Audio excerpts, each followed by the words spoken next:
An aquifer is a permeable body of rock or sediment with water flowing in or around it. Groundwater supplies 98% of the Earth's available fresh water, and the vast majority of groundwater is found in aquifers. The Ogallala Aquifer is the largest groundwater source in the United States. The Ogallala Aquifer spans over 175,000 square miles in 8 different U.S. states: Texas, New Mexico, Oklahoma, Kansas, Colorado, Wyoming, Nebraska, and South Dakota. This colossal aquifer provides over a quarter of the nation's irrigation water.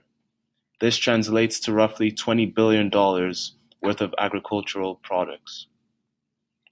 In addition, over 2 million people in the High Plains region rely on the aquifer as a source of clean drinking water.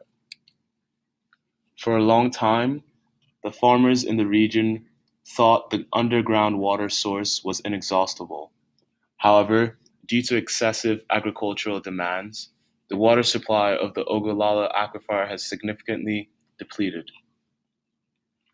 It is estimated that almost 40% of the aquifer has already been pumped.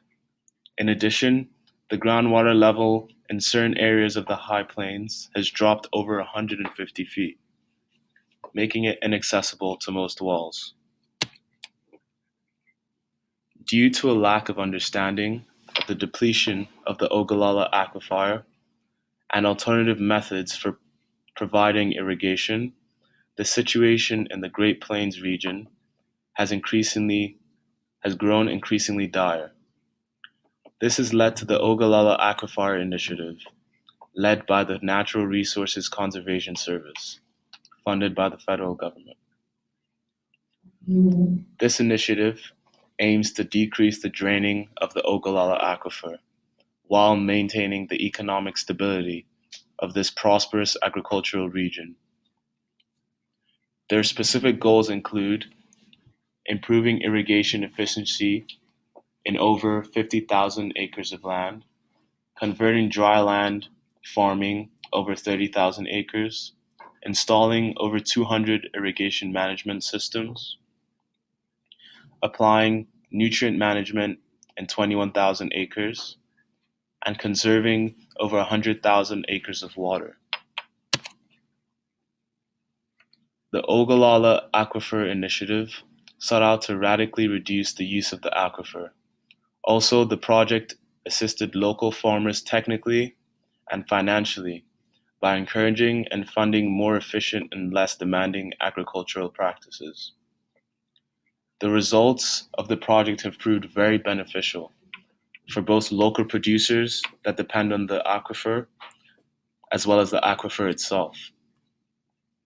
By installing irrigation water management systems and applying nutrient management over tens of thousands of acres, the Ogallala Aquifer Initiative improved the fertility of the land, creating higher crop yields of better quality. In doing so, the federal government has extended the life of the aquifer in a time where water is becoming increasingly scarce. About 40% of the aquifer's water has been depleted for agricultural irrigation. In western Kansas, the Ogallala Aquifer has been reported as too low to pump. Currently, there is little to nothing being done to replenish the aquifer. As more and more people have become aware of the problems presented by the overuse of the aquifer, local producers are working to implement safer agricultural techniques. Now, more state officials, farmers, and others are now attempting to reverse their actions by harvesting excess rainfall to replace the groundwater in the area. If people were more educated on agricultural techniques and its relationship to the land's well-being long ago, we would not have created this problem for ourselves.